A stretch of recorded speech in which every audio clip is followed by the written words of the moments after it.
பத்திரங்கள் தொடர்பாக எஸ்பிஐ பகிர்ந்துள்ள விவரங்களை விரைவில் வெளியிடப்படும் என்று தேர்தல் ஆணையம் தெரிவித்திருக்கிறது. அண்மை செய்தியாக பார்க்கிறோம். கூடுதல் விவரங்களோடு செய்தியாளர் சுசித்ரா இணைகிறார். சுசித்ரா, விவரங்கள்.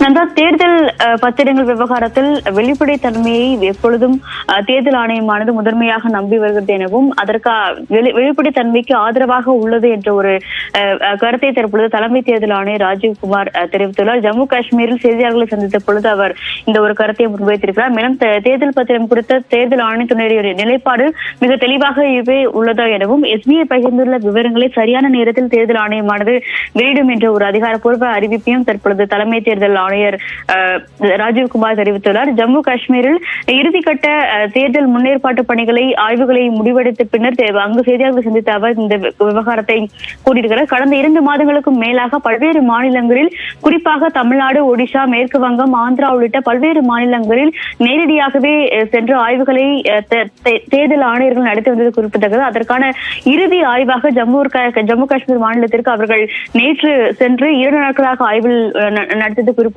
அதன் பின்னர் தற்பொழுது அந்த ஆய்வுகளானது அதிகாரப்பூர்வமாக முடிவடைந்துள்ள நிலையில் அங்கு நடைபெற்ற செய்தியாளர் சந்திப்பில் இந்த ஒரு கருத்தை அவர் அதிகாரப்பூர்வமாக வெளியிட்டிருக்கிறார். அதன் அடிப்படையில் 15ஆம் தேதி மாலை 5 மணிக்குள் தேர்தல் பத்திரங்கள் தொடர்பான அனைத்து தரவுகளும் தேர்தல் ஆணையத்துடைய இணையதளத்தில் பதிவேற்றப்படும். அதற்கு எந்த ஒரு தாமதமும் ஆகாது என்ற ஒரு கருத்தை அவர் தற்பொழுது மேலும் விளக்கம் அளித்துள்ளார்.